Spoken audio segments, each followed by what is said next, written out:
London Boys ir kūrinys Requiem. Labai jau gražus kūrinys, kuris baigė skambėti pliuse, o dabar nuo gražių dainų prie tikrai svarbių reikalų. Vaidilutė Dovydaitytė kelia klausimą, kodėl Trakų rajono savivaldybės politikams negalioja net ir teismo išaiškinimas, kad jie privalo viešinti tarybos narių išlaidas.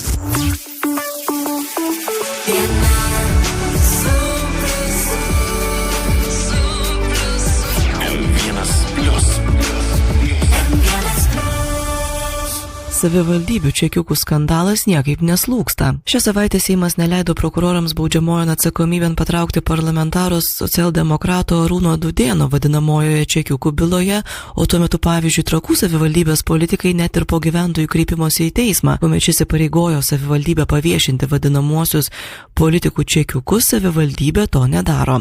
Apie tai kalbame su savivaldybės administracijos direktorė Dovilė Daudaitė. Kaip savivaldybė vertina teismo sprendimą? Tai turbūt savivaldybė irgi pilnai supranta, kad gyvenam teisinėje valstybėje ir teismo sprendimai turėtų ir yra vykdomi. Ir mes dėl tolimesnių veiksmų, manau, tikrai priimsime sprendimą. Koks jis bus? Dar svarstame, ar skųsti sprendimą priimtą, ar kaip elgtis. Kokie buvo pagrindiniai savivaldybės argumentai neteikti informacijos, kaip politikai leidžia mokesčių mokėtojų pinigus? Buvo prašoma ne tik šitos informacijos, bet ir papildomos, tai tiesiog buvo paprašyta patikslinti, kokiu tikslu bus ta informacija naudojama. Neatsakius bendruomeniai buvo pasakyta, kad tokios informacijos pateikti negalime. Tai kokie savivaldybės nuomonė tie tikslai turėtų būti, kad bendruomenė galėtų gauti informaciją, priminsiu, apie viešus finansus? Kadangi dažnai sulaukiame įvairių prašymų iš gyventojų teikti vienokią ar kitokią informaciją, ne tik iš gyventojų, iš institucijų ir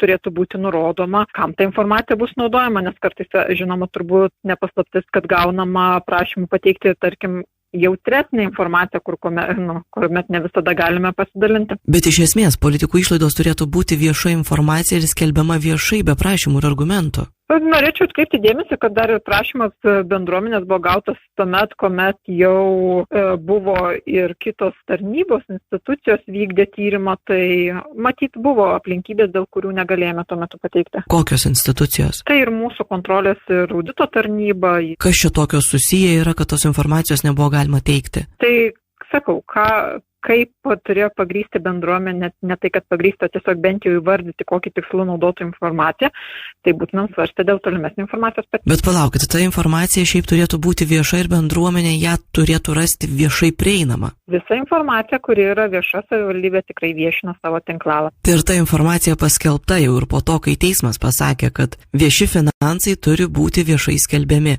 Galimai tai nėra informacija, kurią turime viešinti. Tai aš ir klausiu, kas tose išlaidų ataskaitose yra tokio slapto, kad visuomenė negalim jų matyti? Nieko nėra slapto, tikrai, bet... Kaip tuomet vertintumėt kitų savivaldybių praktiką, kurios jau suprato, kad privalo teikti informaciją, kaip politikai naudoja viešus finansus? Jau kiek bylų teismuose už neteisingai panaudotas lėšas yra? Ta informacija, kurią turime viešina ir Trakų rajono savivaldybė. O kaip jums atrodo šitą situaciją, kai savivaldybė viešai deklaruoja skaidrumą, važinėja į susirinkimus su gyventojais, bet jei gyventojai paprašo konkrečios informacijos, tada jau reikia kreiptis į teismus? Tai mūsų savivaldybė tikrai net galit nebijoti, yra skaidri. Dėmesį, kad meras pradėjo darbą seniūnijose, kad... Tai gal meras jau keliaudamas pas gyventojus pasims tą aplankėlį su čekiukais ir pristatys gyventojams? Turbūt gyventojai susitikimo metu nori aptarti jiems svarbius klausimus. Toks klausimas nebuvo įvardintas. Gerai, dar paskutinis klausimas, kiek savivaldybei kainuoja teisininkų paslaugos tokiuose bylose ir dar tuo pačiu sumokant teismų priteistas sumas bendruomeniai, nes čia taip pat yra mokesčių mokėtojų pinigai. Tai sakau, turėčiau pasitikslinti. Čia buvo Trakų savivaldybės administracijos direktorė Dovilė Daudaitė.